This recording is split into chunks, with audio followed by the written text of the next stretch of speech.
Welcome to San Francisco, the city by the bay. This place is known for its iconic sights, rolling hills, and that cool breeze off the Pacific. Yeah, and let's not forget the fog. They actually named it Carl the Fog. Haha, yep. Carl loves to roll in around the late afternoon, giving the city this moody, mysterious vibe. It's part of San Francisco's charm. But don't worry, it's not all foggy skies.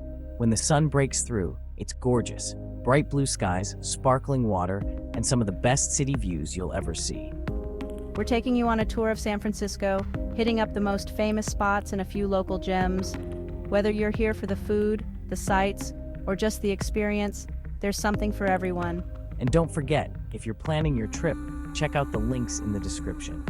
We've got resources for flights, hotels, and car rentals to help you get started. All right, let's go.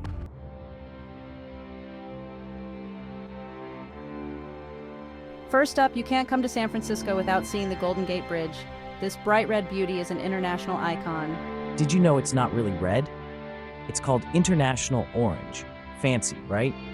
Apparently, they picked that color because it stands out in the fog and complements the natural surroundings. Yeah, and it's not just for looks. The color helps protect the bridge from rusting due to all the salty sea air. Stretching over 1.7 miles, it connects San Francisco to Marin County. You can walk or bike across it for some incredible views of the city, Alcatraz, and even the Pacific Ocean. If you're brave enough to handle the heights, walking across is totally worth it. But don't forget your jacket. It can get pretty windy up there, even on sunny days. Pro tip, mornings are usually pretty foggy, so if you want that classic postcard perfect view, try going in the afternoon. But hey, even in the fog, it's a sight to behold. Just be sure to take your time and soak it all in. The bridge is one of those places that make you feel like you're in the middle of something epic.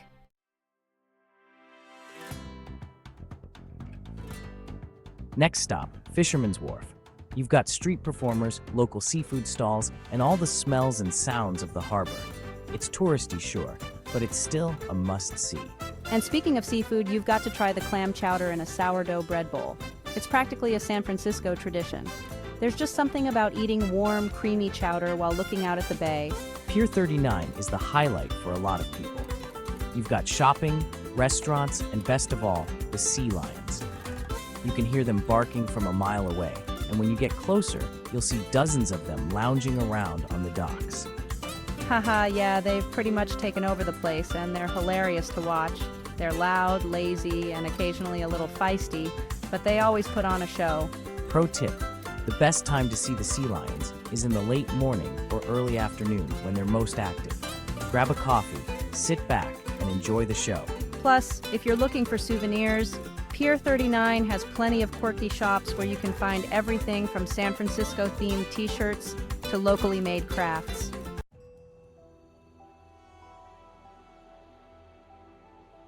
From Pier 39, you can hop on a ferry to Alcatraz Island. This infamous prison housed some of the most notorious criminals in American history. Yeah, we're talking about guys like Al Capone and George Machine Gun Kelly. It was designed to be inescapable, surrounded by freezing waters, powerful currents, and of course, those famous prison walls. But that didn't stop people from trying. There were 14 known escape attempts, and while many failed, a few prisoners disappeared, never to be seen again. Did they make it? Who knows? It's one of the island's many mysteries. Spooky, right? But the prison isn't all you'll see. The island also has some beautiful gardens and fantastic views of the Golden Gate Bridge and the city skyline. And the audio tour is a must. It's narrated by former guards and inmates, so you really get a sense of what life was like behind those bars.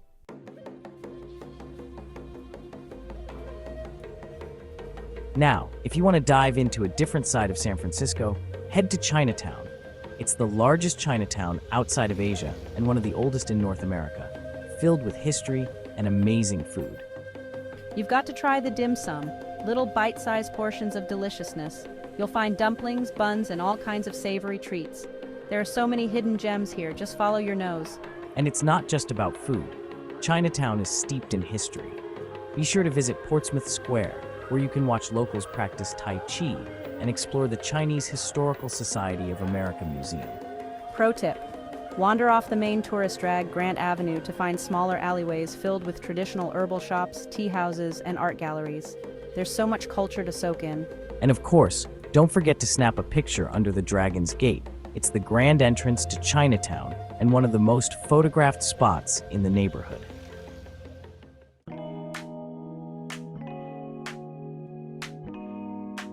Okay, here's something fun. Lombard Street. It's famous for being the crookedest street in the world, with 8 hairpin turns packed into just one block. It's super steep too. I don't know how people drive down it without feeling like they're on a roller coaster. It's definitely not for the faint of heart. The street's sharp curves were actually designed in 1922 to reduce the hill's 27-degree slope, making it easier for cars to get down. And now, it's one of San Francisco's most visited spots. If you're driving, be prepared for a slow, winding descent with plenty of tourists snapping pictures. Or if you're on foot, there are stairways on either side of the street, so you can take your time and admire the beautiful gardens and houses. Definitely Instagram gold. Just be prepared for crowds.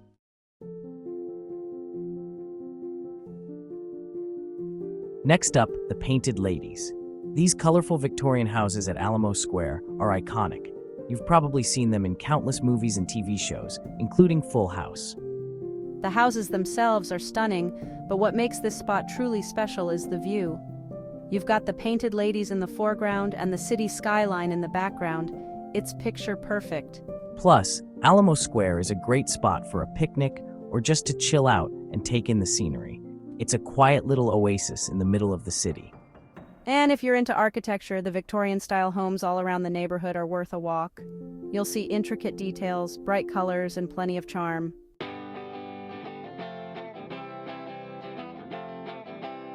For something a little more offbeat, check out the Haight-Ashbury district.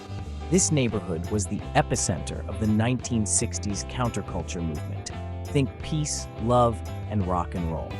Yeah, you'll still find vintage shops, record stores, and murals everywhere. Walking through Haight-Ashbury is like stepping back in time to the summer of love. And the best part? You can catch live music, explore quirky stores selling everything from tie-dye to tarot cards, and just get a sense of the free-spirited vibe that still thrives here. Even if you're not into the whole hippie thing, the energy here is infectious. Plus, it's a great place to pick up some one-of-a-kind souvenirs.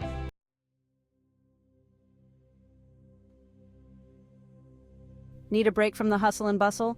Golden Gate Park is a massive green space right in the heart of San Francisco. It's actually bigger than Central Park. There's so much to do here. You can visit the California Academy of Sciences, explore the beautiful Conservatory of Flowers, or just enjoy a peaceful stroll through the gardens. Don't miss the Japanese tea garden. It's an incredibly serene spot with koi ponds, pagodas, and winding paths that make you feel like you've been transported to another world. Plus, if you're a fan of the quirky and unexpected, check out the bison paddock. Yes, there are actually bison living in the park.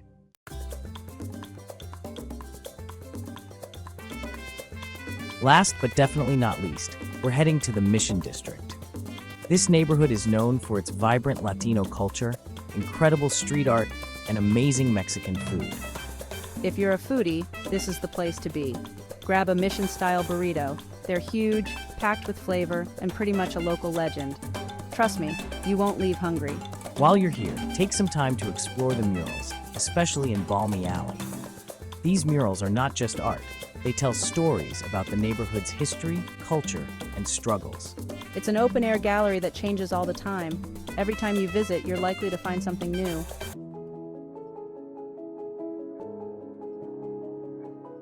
That's a wrap on our tour of San Francisco. Whether you're here for the food, the culture, or the stunning views, this city never disappoints. Yup, and if you're planning your trip, don't forget to check the links in the description for help with booking flights, hotels, and rental cars. And if you liked this video, hit that subscribe button and follow Traveluptuous for more travel tips and inspiration. Yeah, leave us a comment about your favorite San Francisco spot, and don't forget to give us a thumbs up if you're ready to explore the city by the bay. See you next time.